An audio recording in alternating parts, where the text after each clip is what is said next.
Si Red Pad gamitin mo as your lint remover. Pantanggal ng himulmul, alikabok, balahibo ng aso, balahibo ng pusa na kumapit sa damit mo. Pero pataas lang. Huwag mo siyang ibabalik pababa kasi babalik yung kalat, magpapagod ka lang. Kailangan pataas lang. Pwede mo rin sabayan ng steam. Para hindi lang himulmul, alikabok at balahibo ng aso, pusa yung matanggal. Pati unwanted Partner, another brand, 34, mabilis sila. Very good. Sa sanitize na. Ang tawag dyan, personal dry cleaning system. Oo. Bakit ka magpapadry clean sa iba? Kaya mo naman gawin mag-isa. Washable pa. Nalalaban, nalilinisan na hugasan para magamit for the second time. Sa ordinaryong plancha kasi, padadapain sa kabayo. Plancha harap, balik na rin, plancha likod. Pag harap, minsan gusot na naman. Tapos dumodoble pa yung mga plates, tumitriple. Doble-triple rin yung trabaho mo. Nangungupas, nangingintab pa yan, pero sa plancha ko safe yan. Sabit mo lang, hawak ang laylayan, plancha ilapat, one press release up, then one press release down. As you can see, tanggal ang gusot, tanggal ang lukot, kahit anong tela pa yan, mga idol. Nasa paldang may pleats tayo ngayon. O, ma'am, kita mo yung ganda ng plancha ino-offer namin sa inyo. Ang bilis, ang daling mag-plancha using this amazing product ni Edmark. At yung nakakatuwang bagay, Lods, hindi ko pa binabaliktad yung tela. Harapan pa lang yung pinaplansya ko. Pero see the outcome. Ito yung planchado, ito yung hindi. Nakakatuwang bagay hanggang likod, unat. Back to back. Wow! Hindi na kailangan baliktarin. Sobrang powerful ng steam. Sabit, hawak sa laylayan, plancha, ididikit mo lang. Pag nakadikit, dun ka palang pipindot ha, at ito yung pipindutin. Ang pagpindot, wag panggigilan, wag persayin. Pasok kay Sir Harold. Pitikan mo lang, pindot, bitaw, hagod pataas. Pagdating sa taas, pindot, bitaw, hagod pababa. That's it. Pag hindi kinaya sa unang hagod, balikan mo sa pangalawa. Baka matindi kasi yung gusot at makapal yung tela. Ganun mo lang siya gagamitin, Lodi. Ha? O ma'am, ang bilis naman naka-plug siya nang walang kahirap-hirap. Back to back pa. Yung bandang gitna, gusot pa kasi may nakaharang na botones. So, saglitin lang natin ang kagaya niya. O, di ba? Hindi ka na pahihirapan, idol. May butas sa taas, isushoot mo lang. Lapat, wag mong ilakha. Hayaan mo na may awang kasi gagawa tayo ng pattern. Pag meron na sundan, pag wala, paggawa ka ng bago kagaya po nito, Ma'am Alice. Lord, ikuhanin mo lang yung gitna linya ng pantalon. Paano tanggalin yung water container? Sir Kenzo, tapusin ko lang to, ha? Insert, lapat, and press the red button to lock. Pindot, bitaw, hagod pababa. Pindot, bitaw, hagod pababa. Dahan-dahan lang sa paghagod, parang kanta lang yan ni Moira. Dahan-dahan lang, dahan-dahan lang, dahan-dahan lang. O diba? Perfect single line. Perfect lesson sa pantsa load na hindi mo kayang gawin sa iba is steam iron. O, loose the cord. Hawak sa head, hawak sa handle. Small button, kalabitin lang pababa, sabay hatakin pababa. Tanggalin ang cover and then put water inside. Tubig na malinis lang. Mineral water, distilled water, or even tap water, pwede. Ma'am, kahit galing sa gripo, pwede. And take note, hindi kasama rin takalan ng bigas. Malayo kasi kami sa gripo, kaya nag-provide lang kami ng takalan ng bigas. Pero ikaw sa bahay, direct faucet, pwede. Bottled water, pwede yan, ha? Balik mo yung cover, huwag kalimutan. Idol, isang container, 85 ml, 5 hanggang 8 na damit. Ang kayang plansyahin. Pag naubos, refill ka lang. O ngayon, may tubig na, balik si container. Una, cover muna, syempre. Balik si cover, balik si container, balik si cord. Para walang sagabal.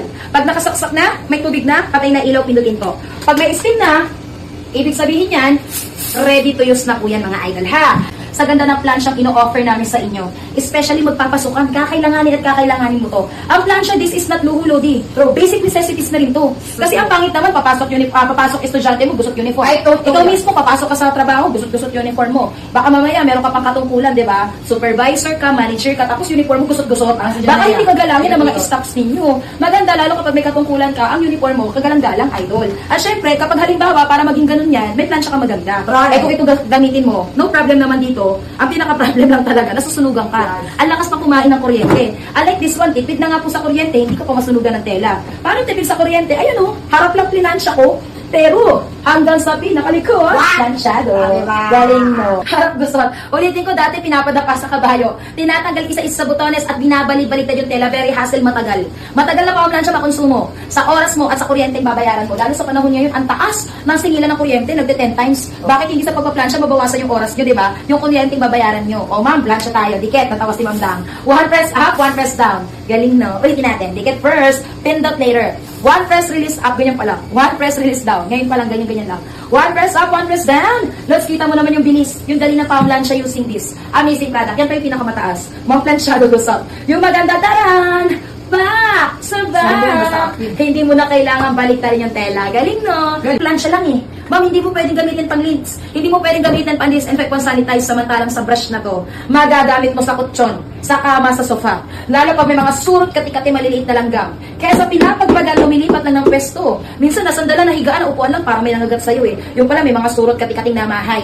Yung iba naman, nagbibilad yan sa araw, paano kung tag-ulan? Tsaka pag ilalabas yan, ang bigat niyan, hassle. Eto maganda, Lods. Disinfect, sanitize, using this amazing product. Yung init ng steam, hindi na siya nakakaunat ng tela. Nakaka-sanitize pa. Sa mga carpets, car mattress, car seat cover, pwede yan. Sa mga unang amoy pawis, amoy anit, amoy panis na laway, i-disinfect nyo, i-sanitize nyo. Hindi yung nagsasyaga kayo sa unwanted odors na kumakapit sa unan.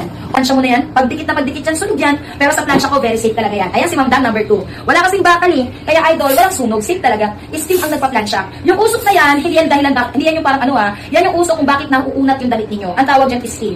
Steam po kasi ang plansya po natin mga idol, ha? Si Ma'am Dam, si Ma'am Susan, si Ma'am Ladybug. Ayan, number 2. Dalawang tao pa, punta na tayo sa gamit na libre. Kung makita mo yan. Daldalang ako ng dalbal, natatanggal ang gusot, natatanggal ang lukot, walang nasusunod.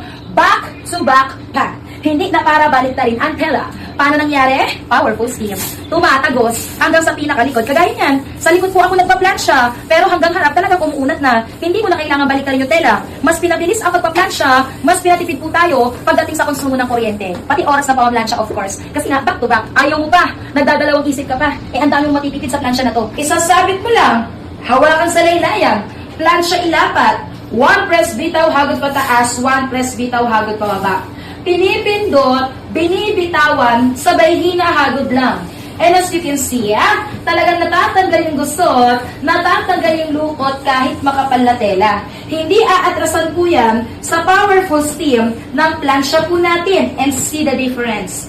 Look at the difference po ng plansyado sa gusot mga idol. Partner, si Ma'am Susan, done order na. Plansyado hindi. Galing, di ba? O, pero bakit ka magpapasteam press kung may gato kang plansya? Ididikit mo lang. Pindot hagod pataas, pindot hagod pababa. Kita mo yan? Ganyan kabilis. Ganyan kadaling magplansya using this. At yung nakakatuwa, kahit ibabad mo dyan lugso, walang masusunog, walang masisira. Sobrang safe gamitin. Money back guarantee. Balik pera kahit 10 times pa. Kung masusunugan ka, pero hindi talaga mangyayari. Kasi nga walang bakal. I don't see the difference. Look at the difference. Plansyado gusot. Kahit nasa kabila ko plansyahin, sa likod ko plansyahin. Para lang ma-witness mo, gaano ka-powerful yung steam. Tumatagos po siya. Hanggang harapan kaya yung matitipid natin sobrang dami eh.